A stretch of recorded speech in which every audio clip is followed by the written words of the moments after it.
Now you want to get me charged, discontinued and excommunicated. After 30 years of ministry, you've been around the block 30 times. And then comes the time where it's not as nice.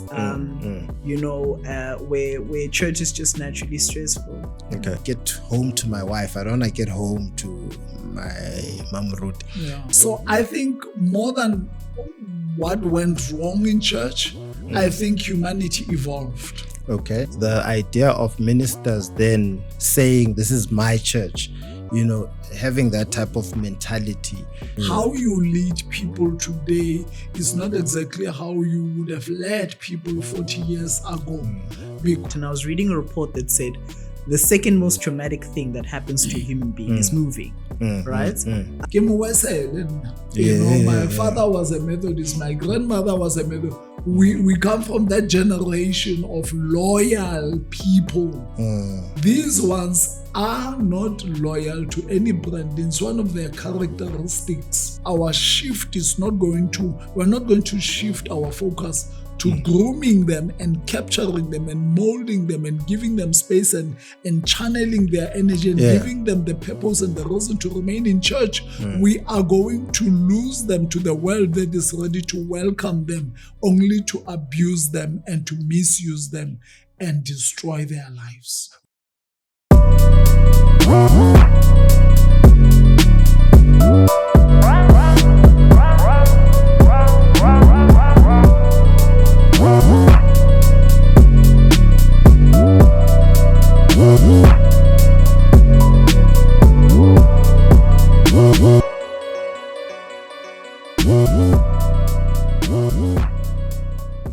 This is Quiet Conversations, the podcast. I'm here with my main man, Reverend, soon to be doctor one of these days. Reverend Diutlwiling. Yeah. How's your brother? I've got 6 of them. Okay, the one who was in this circuit. Oh, yes, that's the one Reverend Diutlwiling. Yeah. No, he's good. He's just retired. He's now down in Broadport. Trying other things, different ministries. Okay. He's into selling books and retreat ministries and developing and branching into a different kind of ministry other than just the humdrum of congregational life ministry and all that. Yeah. So I'm actually envying him, eh? Yeah. Yeah, no. As we begin, I'm L. Jackson Pastor, the host of The Most. And today I've got a very esteemed guest. Yeah, Reverend, as I said, Reverend Diutlwiling. And I've got his son here, Lolontle, soon to be Reverend. Yeah, and I'm not sure about all of that, but yeah, sure. Soon to be Reverend. Now we'll keep it like that, man. We'll keep it like that. Yeah. So today we're just gonna have a conversation, about your life in ministry. We're gonna just ask you a few questions, and you're gonna just tell us about your journey, because a lot of people do not know what goes into ministry as a minister, what goes into that life, and even to understand your journey as a family man as well. Sure. Yeah. Sure. So maybe to begin with, how did you find your passion for ministry? Like when did you see that, okay, this is what I actually want to do? I actually believe that I was born for this. I was, just God created me specifically to come and just do the work that I am doing. Yeah. I know and I believe in my heart that actually I was chosen, appointed when I was still in my mother's womb. Yeah. Because right from birth, there was just something special about me that, the story of my family has always been from birth, being born 3 months, a premature baby, 3 months before the actual, 9 months period. Yeah. it was just special. And there was always that special thing that my father in particular perceived that I have. So you're not the naughty one. No. I'm not the I naughty beg to one. differ. I beg to differ. This naughtiness develops now, but I was a well-behaved child. No, you know? because there's this perception that when you're a premature, you're a premature baby, you actually are very naughty. No. They are lying. You are a fun-loving person who likes to do things ahead of others. We are always ahead of others. Even in your maturity. And well, there is a research that has been done with premature babies that apparently they're firstly predominantly left-handed, and I'm left-handed. I'm left-handed, left-footed, and they are very intelligent and creative, and I believe that about me as well. And I've noted some of the people that are left-handed as well and premature. Yeah, very gifted people. So I guess I'm it's part of the blessing that I count myself to be blessed like that. And I think it was for a purpose, which is serving the people within the space of ministry. Okay. Yes. Yeah. So going to your question earlier about my ministry and how did I discover my passion about ministry? Look, I knew at the age of six and a half or so. Okay. About that. In 1980, when I started what was called sub A back then, grade 1 now, Grade 1. I verbally expressed it. And it was even before I turned 7, because it was right at the beginning of the year of that year, 1980, that when I grow up, I want to be a minister. Did you grow up in the Methodist church, or it just came from different denominations or different? No, we've always been Methodist at home. My grandmother was a Methodist. My father was a Methodist, and then got married to an AME lady.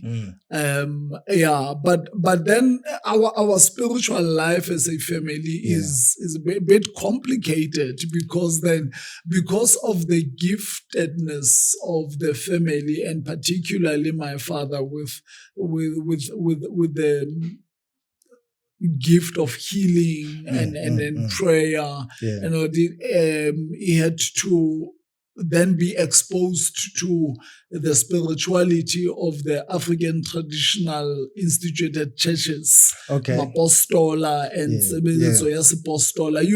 Methodist Church back then was not very open to people that are differently gifted in terms of their spirituality and their gifts. And so my father just managed to diversify and branched over into which is the healing thing, and we were exposed to that spirituality. When we were back home in Soweto in the 70s and the 80s, my parents' yard used to be full with people there coming there for special prayers, services, and all sorts of things to come and get help from both Mama and Papa. So we were blessed in a sense that we were exposed in the Christian spirituality through Methodist Church, but we are also deeply entrenched in spirituality of the African instituted churches, Mapostola. So I come from that background, but just in terms of my family, I come from a long lineage of priests, prophets, and healers, all the way going back into the generation of my great-grandparents. So we are a priestly family. We are a family of priests, healers, and prophets. We are a family of communicators. We are a family of leaders. The Diutlwilings are a royal family, actually. We come from the Bahurutsi. The Bahurutsi, that's from Northwest. Northwest. Okay. Yes, Okay. we come from that background. Okay. So leadership is ingrained in our DNA. And that, and if you read the Bible and the history of Black people in particular, Yes. for some reason, kings and priests have always worked together, even in the Old Testament. Yes, that David was a king, but he was also a priest, and they've always worked together. And it is such a coincidence. You see how deep rooted this thing is in our spiritual and DNA, that we come from a royal family, but we are also a family of priests and a family of prophets. Okay. So we are a deeply, deeply spiritual family. And so, like, from the age of 6, 7, that's where you started seeing that you actually are called into ministry. And out of that, how did your parents take that that idea when they heard it from you? Did they welcome it, or were they like, he started? No, my parents were very supportive. Very supportive. Right? I mean, they immersed us into this spirituality, into this thing of faith. Being the healers and priests themselves and intercessors. We used to have services at home. And I would sleep under the table as the service was going on there. So this thing, I guess I got too many prayers as a baby, and I grew into this thing, and it naturally happened to me in a very gentle way, even my call, when I narrate my call, my call was always gentle. It was always soft served, given like that. You see, I'm not your typical soul where there's drama, lightning, and then somebody falls down and then you repent. No, I'm not a person of drama when it comes to a call. It was always gradual. It was always coming soft and gentle, but definitely progressive and very strong. And did you find any like hindrances, especially with school and you just being at school, especially when you're now growing up? Looking at it maybe from the ages of like 10, 11, 12, and then you get into high school. Did you find it difficult to be in a system where, most probably being in Soweto as well, and being in a space where it was during apartheid? How was that journey for you? So just a bit of a background. So in 1976, obviously, as you know, we had the Soweto uprisings, and we were in Soweto, in Mulenzani, and my elder brother, the one that you are asking, Rapedi, and them was already, up in age, and he was a teenager at that time.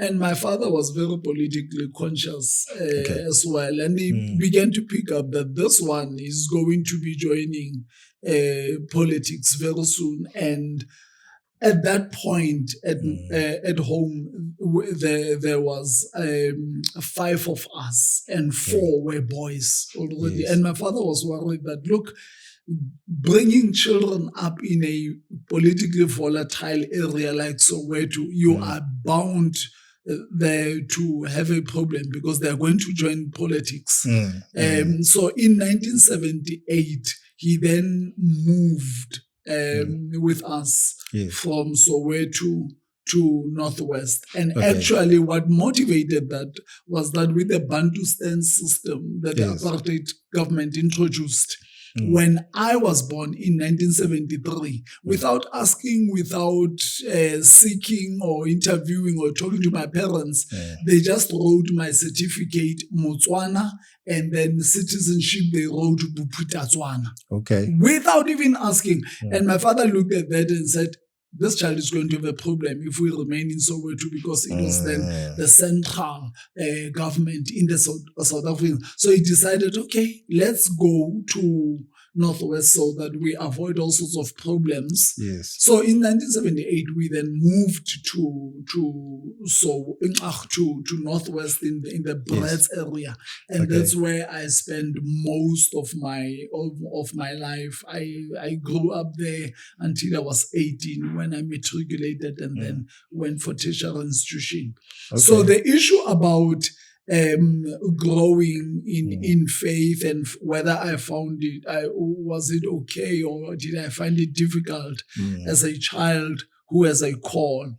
Yeah. And I was a unique child in the sense that, as I said, I knew very early on that I am called for this and I was passionate about it.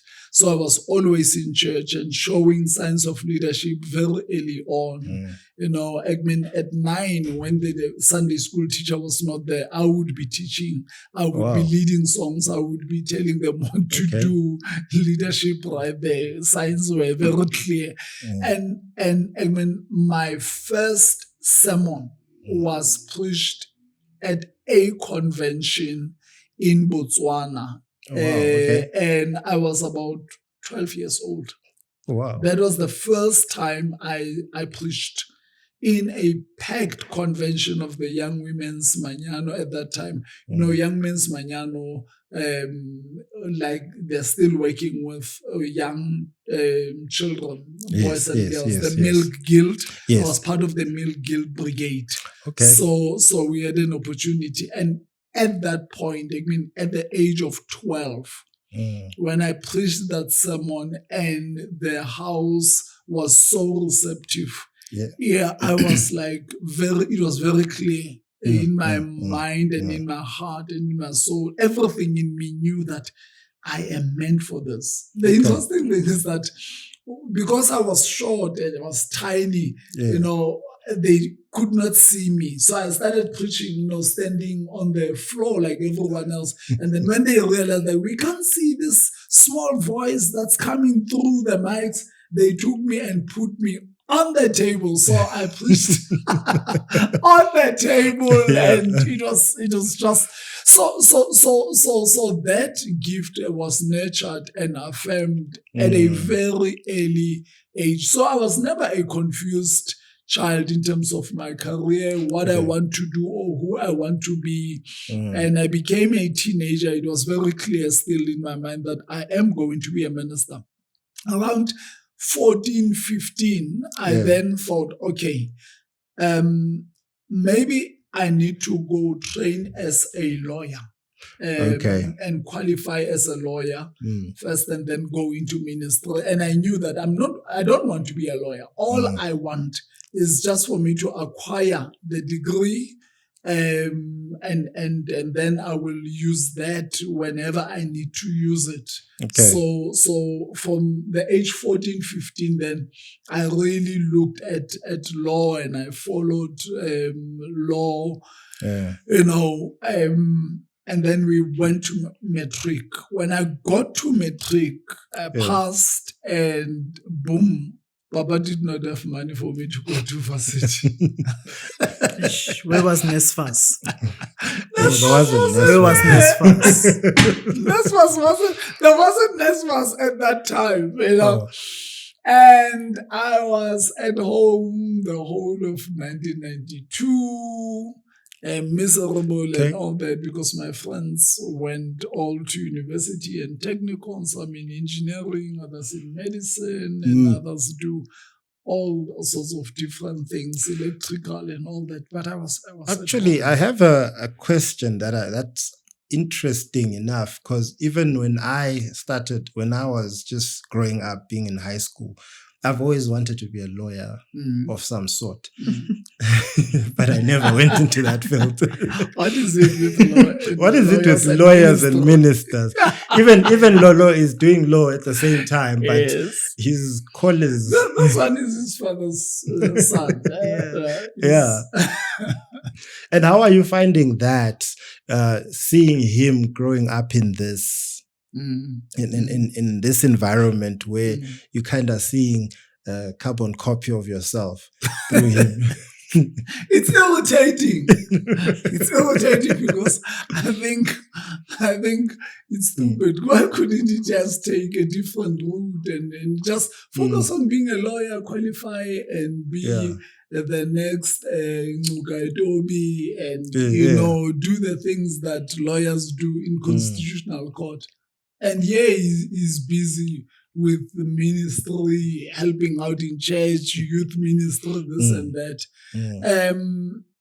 But look, I think after 30 years of ministry, you've been around the block 30 times, and you know the ins and outs of ministry. And as a parent, you become worried. You become worried. And look, when I came into the church was very different. The discipline was at a different level. The commitment to God and to the church and to the people and to mission at a very different level. The leadership was at a different level.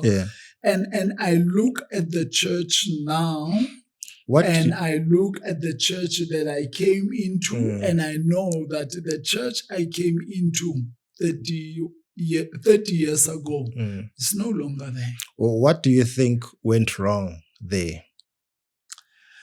I think more than things going wrong, I wouldn't like to say things went wrong, because we like as people to look at things with binary perspectives. It must be right or wrong. It must be black or white. It must be good or bad. But the truth is that life doesn't work like that. Sometimes it's neither wrong nor right. It's both and much more. So I think more than what went wrong in church, I think humanity evolved. Okay. Human beings, believers within the church, went through an evolution process. Yes. I think something in the psyche and the spirit and the mind of human beings opened up. The curtain opened up a little bit wider, and people became more spiritually conscious, and they began to ask deeper questions. And then the political environment, especially in South Africa, then began to change. We got into a democratic dispensation with human rights and people conscious of their own rights. And then it moved and evolved to a point where even as the Methodist Church, we went through an evolution process called the Journey to the New Land, which was basically a democratization of the church. I would like to see it that way. So the world changed, human beings changed, and the systems of the church were forced to change, and the political system, dispensation also changed. So a combination of all those factors made the Christians who are called Methodist to be a different breed of people in church. It changed the way we behave. It changed our relationship with God. It changed our relationship with each other. And as the generations of believers came in, the younger generation came in. I mean, the what do you call this generation after the boomers, the millennials came, and now we've got the radical millennials, and then you've got the alpha generation, which is more radical than the millennials. And therefore, the church had to evolve. So there's a lot that changed, but also the way of leadership had to change as well. How you lead people today is not exactly how you would have led people 40 years ago, because there's been a huge psychological, emotional, and spiritual change. There's been a a shift in the psyche of human beings.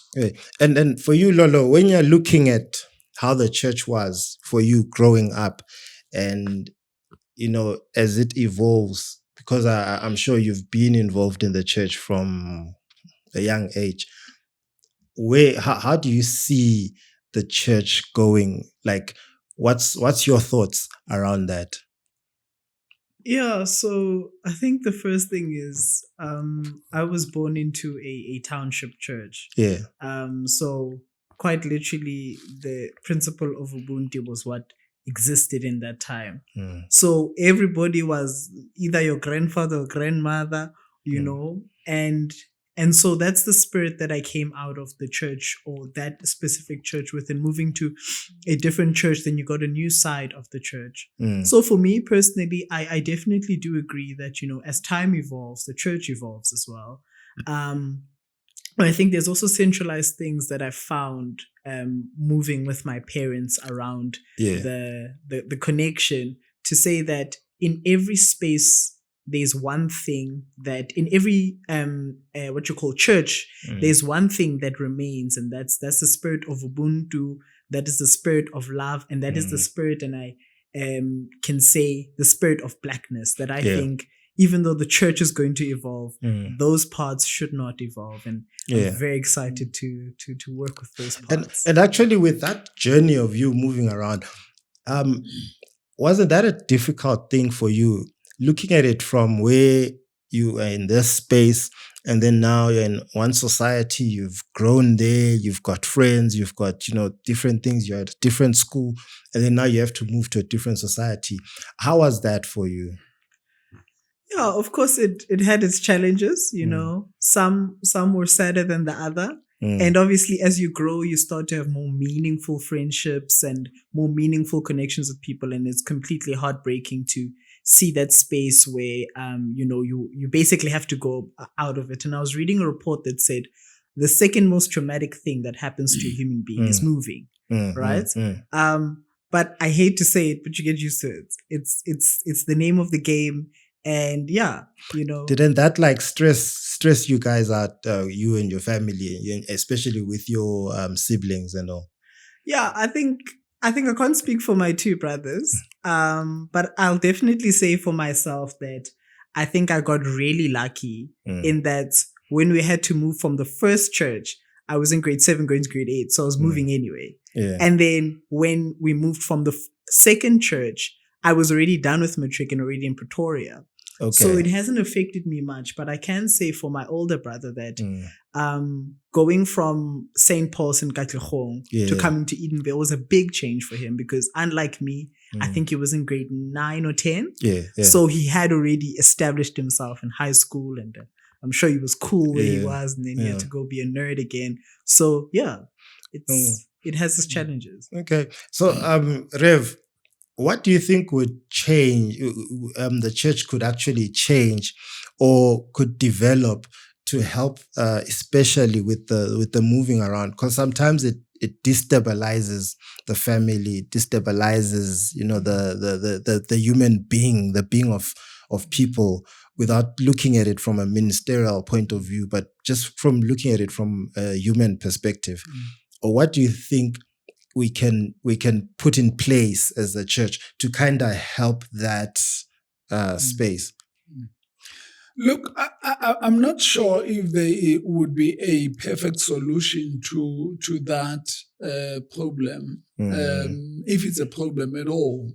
I think, as Lulu says, it's part of the game. It's part of the life in ministry. You are called an itinerant minister, which means you move from place to place.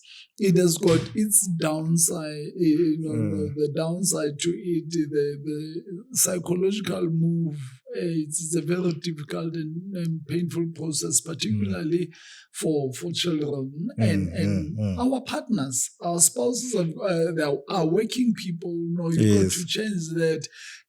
And it brings big issues for families, because there are families of ministers that had to separate. Yes. We were blessed. Part of my blessing in the last 30 years is that I have always been with my wife and later my children. We've always been together. And it's part of the blessing. It's nothing really I did. I was just lucky, I guess. But you look at some of my colleagues who have got to separate with their partners and their children. You find that the child is in one city, the partner is in another town, and then the minister is in a village somewhere. The family structure is disturbed, disturbed, and it's something.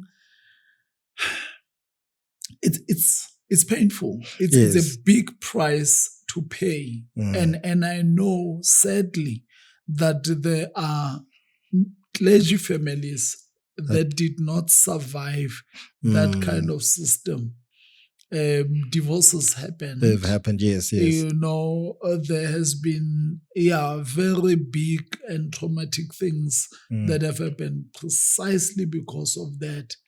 And it is a big cost. It is a big cost. And I know that Jesus says, look, whoever wants to be my disciple has got to be like they hate their mother, their father, their brother and sister in comparison to me and their commitment to the call. It's nice when you read the words of the pages of the Bible, but when you've got to live it out and be almost like you hate your wife or your husband and your children and are just obsessed with this passion and call you have, it is a painful thing. It is a painful thing. As I said, families suffered, children had to go through the trauma of divorce, and it is bad.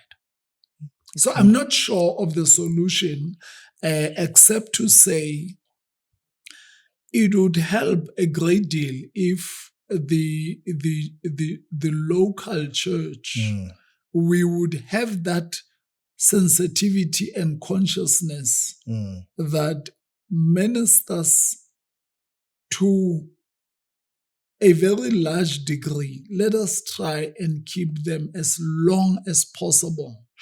For one, that reason, give them a clergy family some stability, right? 5 to 10 years in a place, you give them stability.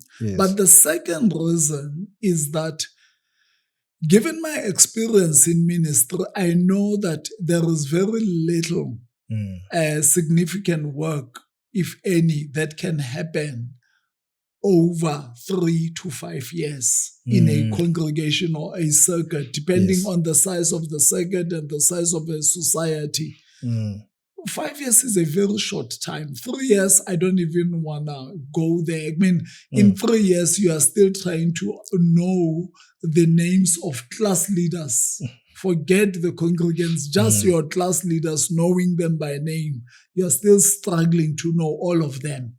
Now, if you are going to do a significant life-transforming mission work and impact people through a life-giving ministry, there's got to be something that goes up to 10 years in one place. And what about the idea of ministers then saying, this is my church, having that type of mentality?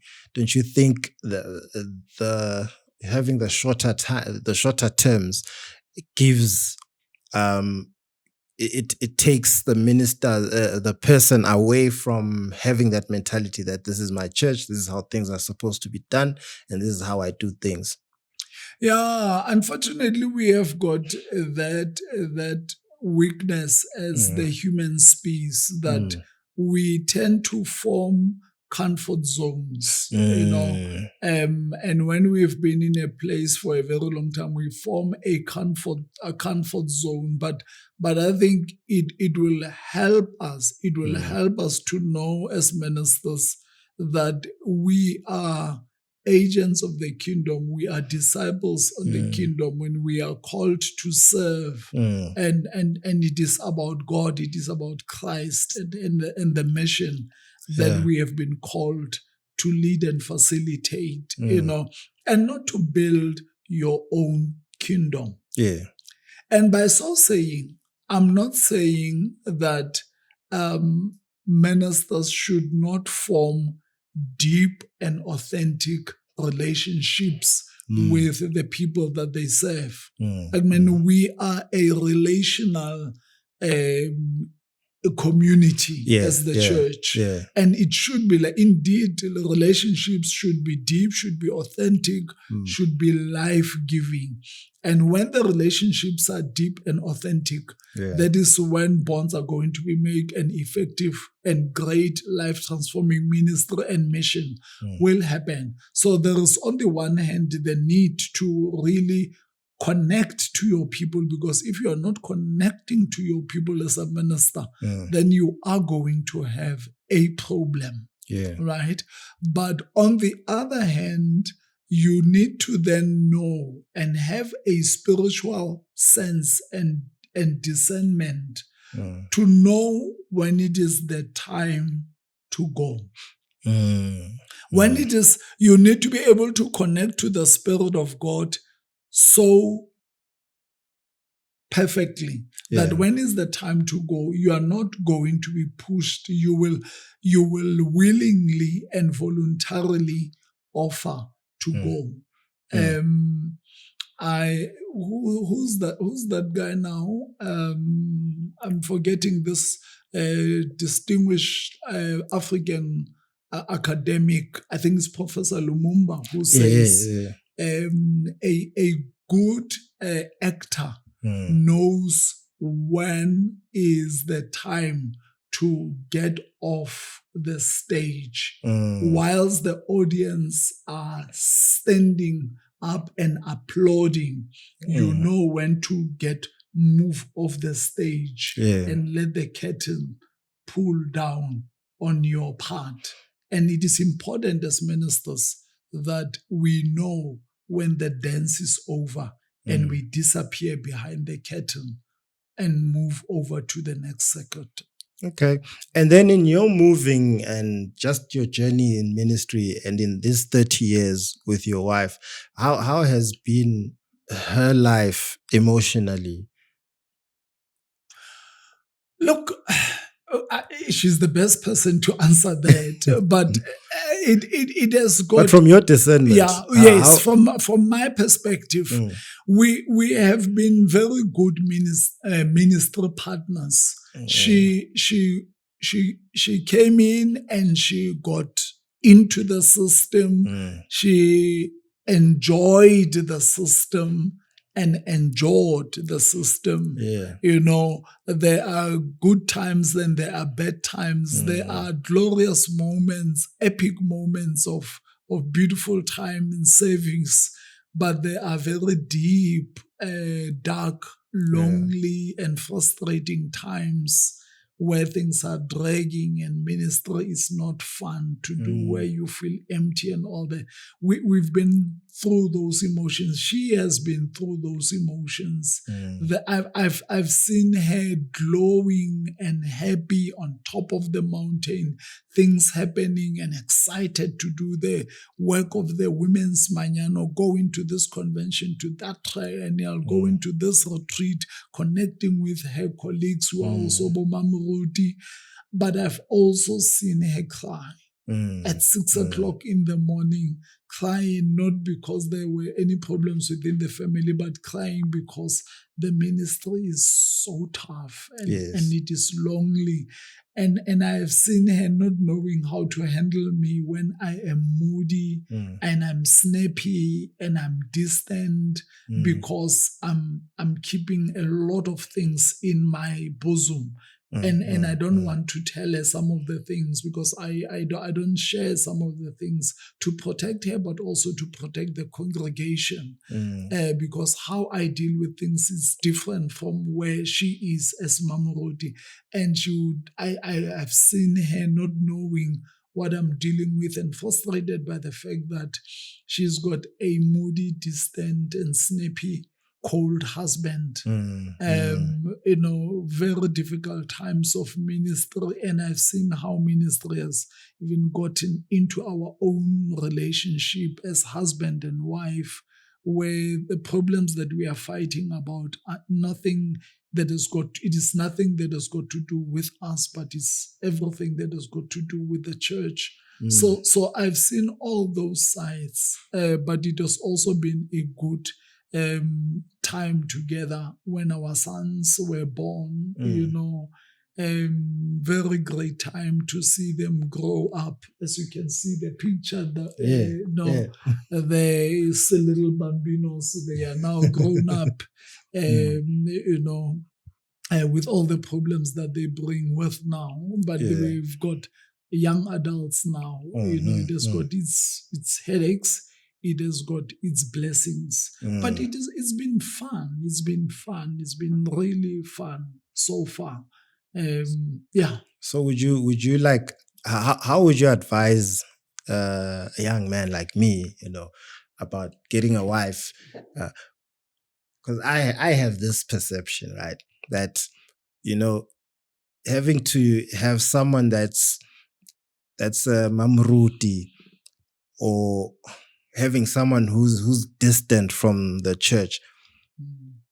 I would rather see myself with someone who's more distant from the church, but it does, we do everything, we pray together, and we're Christians together. She's part of the church, but not as involved as most of Abo Mamumruti, and just to kind of get away from that side of the emotional connection and having to see her cry, and I just want to get home to my wife. I don't want to get home to my mamrut.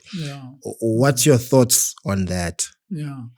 Look, there is no one size fits all type of solution or pattern. Every couple cuts its own pattern, design their own thing, cut their own pattern, and do their own thing.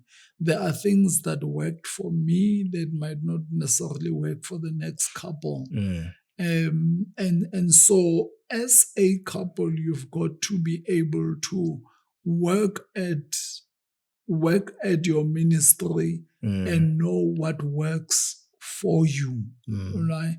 I have seen couples that enjoy working together in ministry, and they are close partners in ministry. I've seen couples where even the wife is a secretary within the office and it works perfectly for them. And I've seen couples where the partner is not even involved in the ministry of the husband or the wife, so it's different strokes for different folks. So my advice to younger men and women who are in ministry or want to come into ministry and they have a calling to a married life, I would say you've got to firstly pray about it. It is a deep, sacred, lifetime call you are coming into. Besides your call as a minister, your marriage life is a call, and it must be a call. Otherwise, you're going to frustrate each other. So every call starts at a point of prayer. So I would say pray, and as per the rules of a helper that John Wesley wrote for his band of preachers, talk to your colleagues before you get married. Have people that you can trust. They're confident. They go for premarital counseling. Be advised. Talk and pray and discern. And then you can take that step. You need to be friends. You need to be friends. Marriage is a long time. If God blesses you with a long life, rather, ministry and marriage life can be a long time, and it can be lonely. If you are not friends, if you are not connecting, it can be a very dry, just going through the day-to-day things of it can be very lonely. Yeah. You could be married and still be lonely. Yeah. So you need to be able to connect as friends, grow together, all of that, So premarital counseling, absolutely important. Yeah. And for you, how have you experienced your dad, or actually your mom, in this whole life? Yeah, so like Papa Don't worry, he's not going to beat you up. I'm listening. Like Papa is saying, my mother gets very excited when it's time for conventions and triennials. She will go and buy material to make 5 different blouses for the convention. So that's an exciting time. And then comes the time where it's not as nice. Where church is just naturally stressful. Okay. And I think I've both watched her become a mom Ruti in her own fashion and still become a mother, because I'm of the strong belief that when you're mom Ruti, you're not lay. Yes. You're not lay. When getting married to a minister, whether male or female, is a calling. Yes. And I've watched her take up her own calling upon her life. It's not easy. Nobody in ministry is spared. Yeah. We all at some point will feel the burn, but it's to remember what sustains you and what you came in for. But I think particularly for my mom, it's been a challenging road. Sometimes because she's not the Mruti, so people don't focus on her when times are not nice. When leaders meetings and quarterly meetings aren't going that well, nobody's going to focus on her because she doesn't have the collar on, and so we're the ones who have to take that up. But we've been doing very well. And yeah, man, shout out to her. She's a very, very strong woman. And in fact, I just want to actually, just appreciate and acknowledge the role that my sons have played. Actually, my children have been very involved in my ministry. Yes. My wife has been involved. My children have been involved. They are involved in the ICT ministry. They are involved in youth and children ministry. Now they have grown up. They are now Lulu's involved with the youth and Sunday school. They are leading ministry alongside me, very supportive. But now that they have grown, I find myself that I test things with them. They are very intelligent young men who are able to process things and think, and I find that I reap the benefit of having brought them up. Yes, this is the tax they pay. They must advise me now for free. And they give me good advice most of the time, and I appreciate their support in ministry and all that. We do this thing together. I'll be preaching, or we will be at the back pushing slides, Lulu at outside with the children, and Mama Bona sitting here, and supporting with her presence and prayer. Yeah, it's a family affair, And speaking about the youth, what plans, or what do you think should be put in place to avoid? Because when you're looking at how youth used to be involved in the church, even during my generation, we were so involved in church, regardless of which church it was. And now we've seen kind of like a drop of young people leaving the church. And what do you think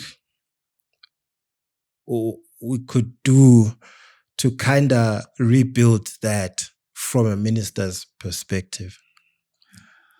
I think the church has got to be intentional in its youth and children ministry.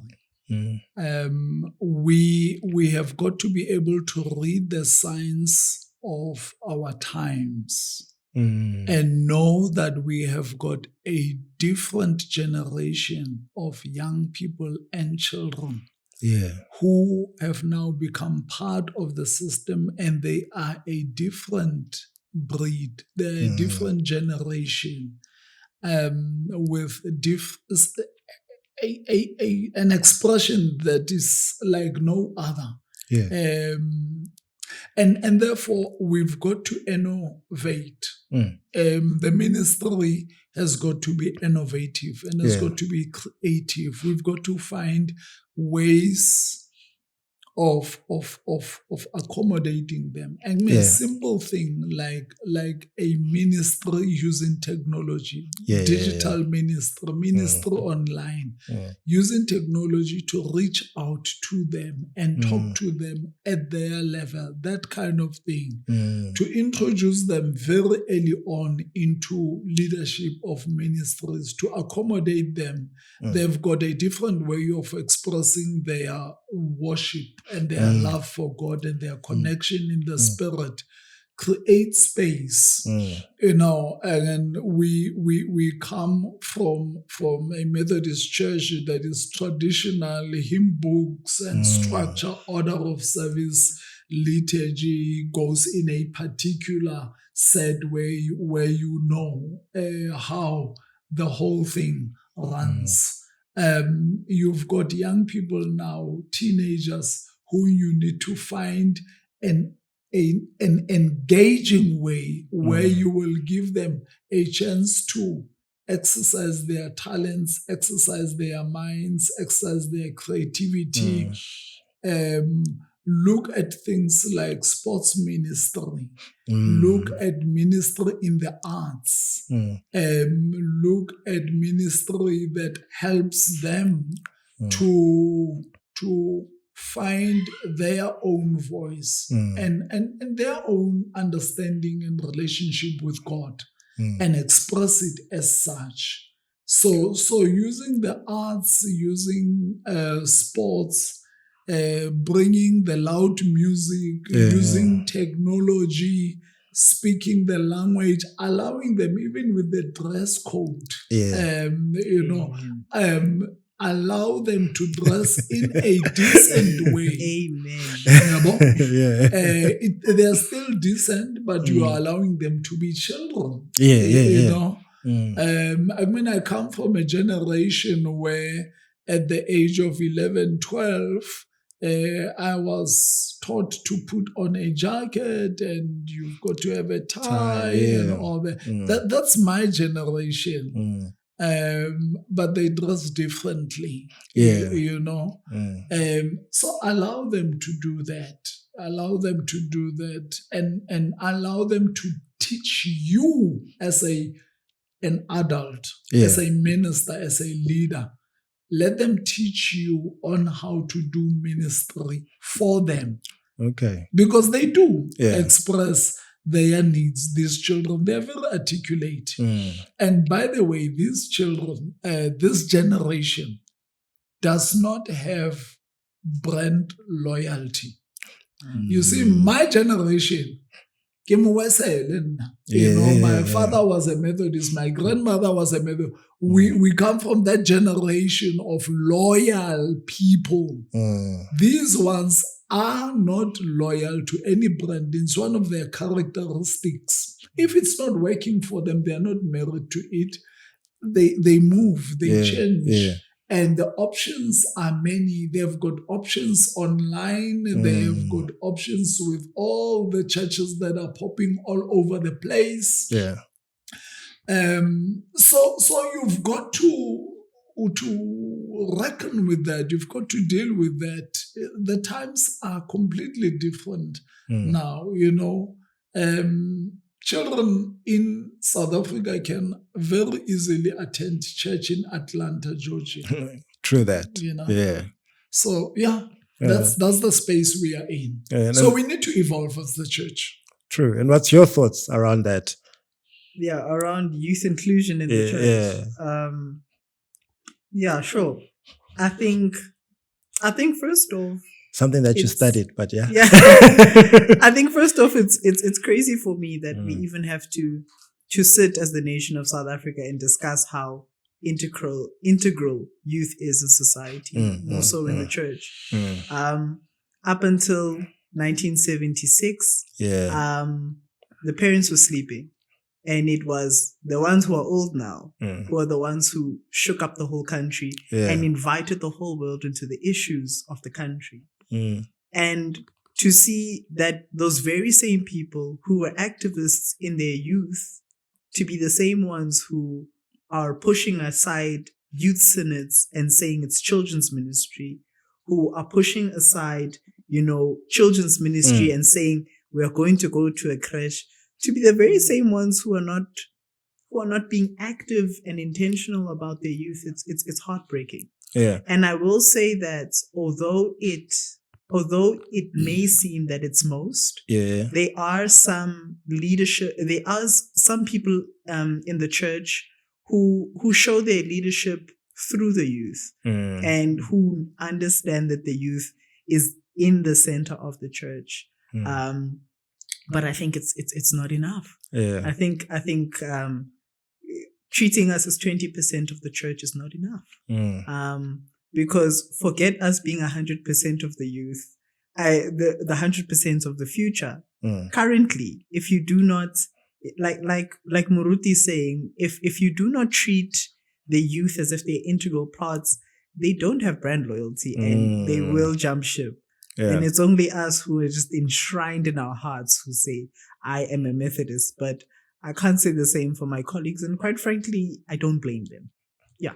And the issue of power, because it is about power. Let's not beat about the bush. Yeah. Here, adults that is talking about, that are complaining about, they have now gotten into a place where they've got the power, they dictate the direction and all that, and they've created a comfort zone in the church. This is how we do church, this is how it works for us, this is how we sing, and this is how we pray and preach.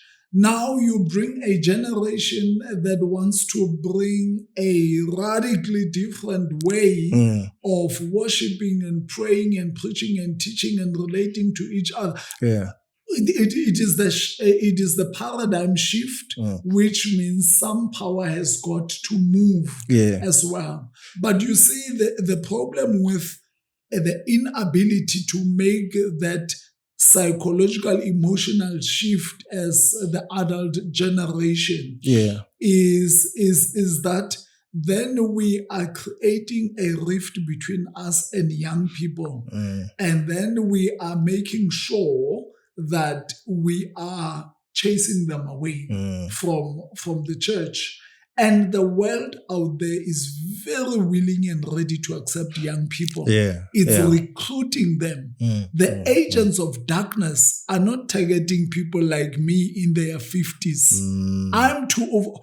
For the agents of darkness that are ruling the world now, and the capitalist globalized world that we have, they really don't focus on me. They want the young ones. They know the technology, they know they've got the energy, they've got the speed, they've got the creativity, and they want to groom the young minds. So they are targeting them. So as the church, if our shift is not going to, we're not going to shift our focus to grooming them and capturing them and molding them and giving them space and channeling their energy and giving them the purpose and the reason to remain in church, we are going to lose them to the world that is ready to welcome them, only to abuse them and to misuse them and destroy their lives. Would you then say maybe we have a leadership problem?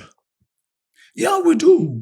It's not a problem. We don't have a leadership problem. It's a leadership crisis that we have in the country, in the church, in civil society. We have got a what do you call this? We have got a leadership deficit. Okay. And we are hungry for people that will inspire, that will show direction, that will lead with purpose and vision, who are in tune with the pulse of the nation, the continent, and the globe. So we need visionary leadership. We need agile leadership.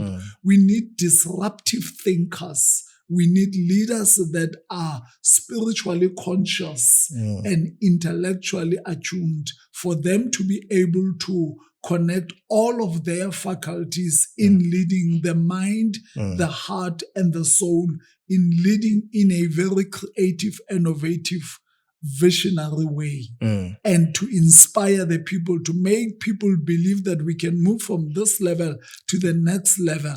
Not this humdrum, usual, the same old, boring, uninnovative things. And thinking about that whole idea of the leadership crisis, some would say, looking at the Methodist Church of Southern Africa, some would say, we could become similar to the United Methodist Church, where it's split into two. That side, it's split into two because of the LGBTIQ plus community, but this side, they're looking at us toying around and looking into the idea of Ugutwasa being part of the church. What's your thoughts around that? Around what? Ugutwasa and the church together. Now you want to get me charged, discontinued, and excommunicated, ne? No. Questions like this. No. So I'm looking at the...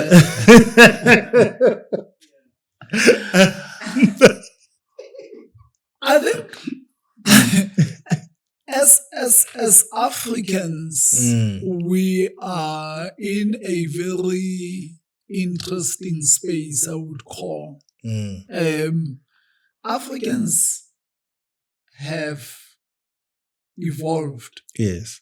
And the current generation of Africans have opened up to the truth and the reality that we have been conquered as Black people in Africa. And those that conquered us are people from the West. And the Western Bloc brought the Christian religion clothed in their culture. Yes. As white people, the Christianity that we inherited, Black people have figured out now that we have inherited and been given a religion of a white person, clothed with the white man's culture. And we have been using that to express ourselves. But we've been practicing and expressing something that we have been taught. But something has woken up inside us. There's been, like I was saying about the human race about an hour ago when we started, that our consciousness has risen to a higher level. Where people are beginning to seek for meaning and purpose and are asking a deep questions, and they're asking the question why. And they're seeking spiritual answers.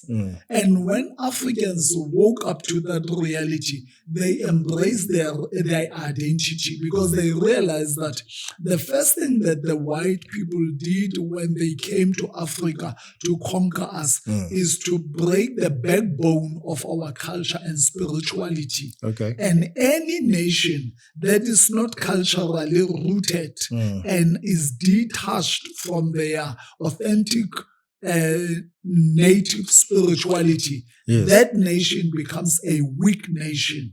You look at nations that are dominating the world today, those are nations and tribes that are still deeply rooted in terms of their culture. Whether you talk about Chinese or Indians, they are deeply rooted. Even even the Western white people, they themselves are deeply rooted in their culture and their way of doing things. It is only Africans who are second guessing themselves because we were uprooted from our culture and we were indoctrinated and white and were brainwashed to believe that everything black is demonic and everything white is holy.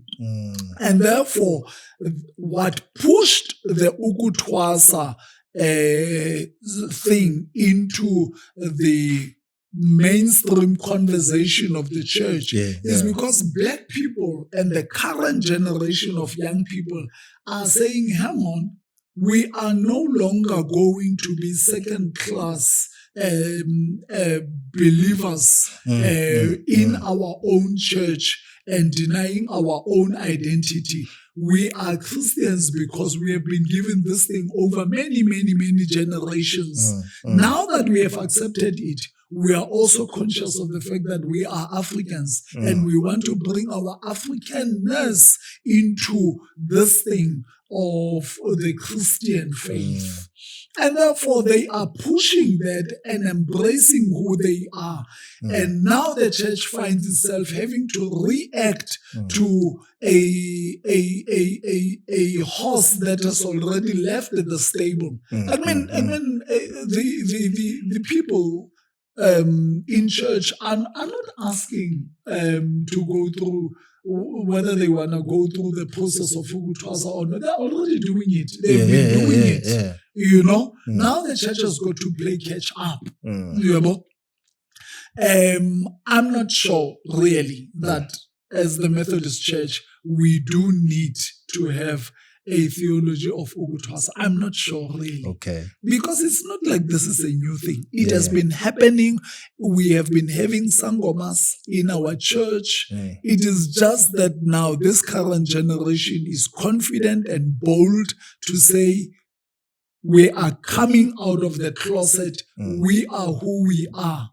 Take us or leave us, but we are here and we are not going anywhere. Okay. Now the church has got to play catch up. But I really don't think we need that theology. Because I think my problem with it, let me explain my problem with it is that my problem with it is that it's almost like we want to clothe an African spirituality of Ukuthwasa with our Christian theological concepts and terms, so that when we have draped the African spirituality of Ukuthwasa with our theology and terminology and our good English, then only then it will be legitimized as something holy. Because now we have digged deep into the Bible and found some concepts that we can just plug onto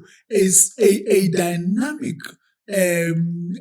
spirituality that has gone through many, many generations of Africans. And I'm saying, why do you want to now transplant your Western theological concepts and put them now into a spirituality that is standing on its own cognizance and that is rooted in its own culture and they are doing their own thing? Why is it that you want to appropriate a dynamic spirituality like that? Leave that spirituality alone. Those that are called into their spirituality, they know what they are doing. They've got their system. They've got their training. You don't have to legitimize it with your theology. That is my stance around this thing. Leave this thing alone. Okay. Now, wise words from a wise man who has written books, this is one of your first books. Yes. The Creative, Passionate Genius. What processes came into mind when you wrote this book? Well, what is it about, basically, this one? It came at a time when I was wrestling with the whole concept of revelation and connection with God. And who we are as the human species. And studying the mind and studying spirituality, Yes. and just delving into the whole concept or discipline rather of quantum physics. Okay. And therefore what I do in this book is to look into the quantum physics discipline, look at spirituality, look at psychology, and look at theology, and try to bring all of that together to say that as human beings, we are a creative species. But we are not only creative, we are also passionate. Yes.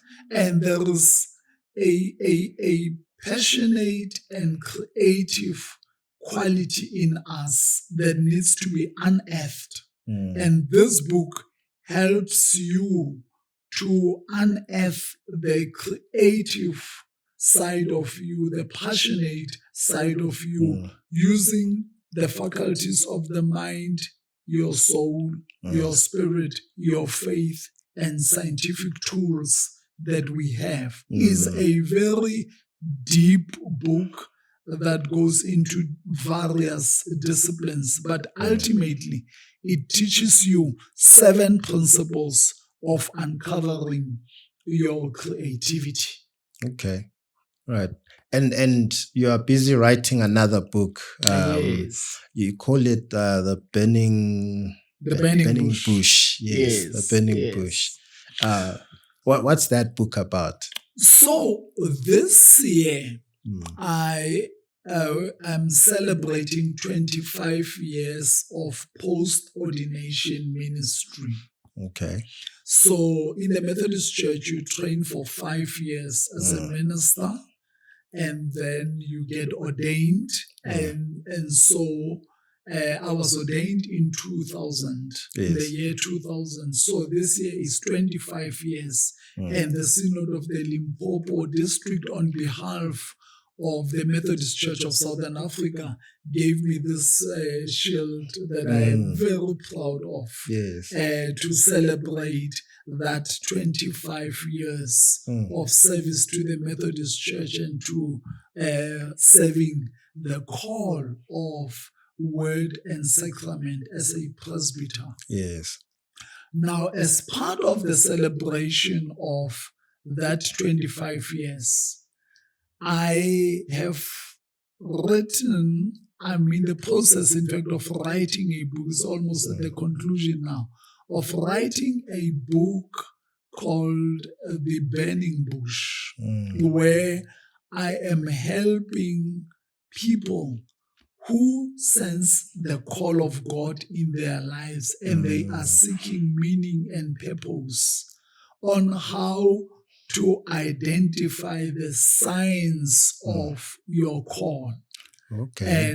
And the concept of the burning bush is taken from the story of Moses in Exodus chapter 3, with the burning bush experience, where he was called to say each one of us has got a burning bush in their soul. And it is for you to identify that burning bush. Because unless you respond to the nudging and the call of that burning bush, the deep-seated burning desire within you, and serve in that area, you will forever be uncomfortable. So I'm taking the reader of my book through the science of identifying your call. But again, given the discussion that the church is in now, and given the evolution that Black Africans are going through, I'm bringing into the mix the comparison between the Ubungoma spirituality and how they identify the call, the signs of a call of a minister, the Christian ministry as we have it And I'm taking from my background as somebody that's been exposed to Bopostola, let's say, African instituted churches, to then say, how do they identify the call? And then I'm bringing science as well, because I'm a science student. I love science. And then this is the science of psychometry on how you identify your personality, your passion, your characteristics. And my argument is that if you look at all that, science and African spirituality and Western Christian spirituality, when you put all of that together, they bring you to your burning bush. Okay. And I know you are, actually the first time we met, we went on a retreat for youth pastors. Yes. And you are very, very passionate. 2019. Imagine, before COVID. This was before COVID. That's good old times. Yes. And part of that whole experience of the retreat was just how passionate you are with the idea of having a retreat, a spiritual retreat, and having to, to be in the presence of God. And the way you ran the whole process, it was a different experience for me. And I do know that you are doing a retreat that's coming quite soon. From the 1st to the 3rd of August. Yes. Tell us about that. That it is a retreat that is based on the principle of my upcoming book, The Burning Bush. So I call it the Burning Bush Retreat, where I'm calling all the people that are feeling the sense of call in their lives. Let's go to the bush. Let's go to the bushes. You're not burning any bushes. No, we're not burning any bush, but we will be in the bushes. We will be in a very serene wildlife type environment, where we will be looking at the principles that I am teaching in that book and helping people to seek and to search deep within them. I will be taking people into an inward journey of soul searching and just identifying the call of God in your life and your passion. And it doesn't have to be a call into ministry. It can be a call into sports. It could be a call into business. But just going into the inner deep recesses of your soul and your being and find that bush and identify that bush. So the retreat is about how do you identify that bush, but also to pour fuel into the bush of your soul. So that flame it's going to be a nice, brilliant retreat. I invite everybody to just subscribe and register for that retreat, because it's going to be a brilliant, life-transforming time. It is a vocational school. Okay, and how much is it for registration? It's 2,000 rand. It's 2,000 rand a person. We are going to be there Friday, Saturday, and Sunday. Meals and everything included. Yes. Oh, okay. That's nice. And my guy, what are you busy with? So in your life. So currently I'm finishing my law degree at the University of Pretoria. And at the same time as I'm doing that, I'm doing the 4G Youth Ministry program. And at the same time as doing that, I'm actively trying now to be a leader and a steward in youth ministry. That's dope. Where I feel that is where I'm supposed to be serving for this portion of my life. So that's what we're doing. It's a very jam-packed schedule, but you know what, we make it work. Yeah. All right. And for the life of a minister and being an author and being a father and a husband and being everything, what last words would you like to maybe say? Follow your passion. pursue God's call in your life. You've got the burning bush deep within your soul. Find that bush and do nothing else in life but to nurture the fire of that bush by just living out your purpose. Once you do that, serve humanity, keep balance, be able to feed your mind, your soul, and your body. And that way you will live a long, successful, prosperous life. Amen. And are you running for bishop? I think No comment. I think that one will be answered on Monday. Oh, okay. All right. It's Quiet Conversations with L. Jackson Pastor. And as I always say, we're here to learn and here to learn how other people, are doing their life in ministry and many other things just in life. And thank you to the Diutlwilings. Thank you, Lulontle. And Thank you. Thank you for the my friend. opportunity. Yeah. Thank you. This was It's really been great. fun. Yeah. Fun. Had a Thank great you. time. Yeah. Yeah, sure. And God bless you all. Quiet Conversations, the podcast. We are. Peace.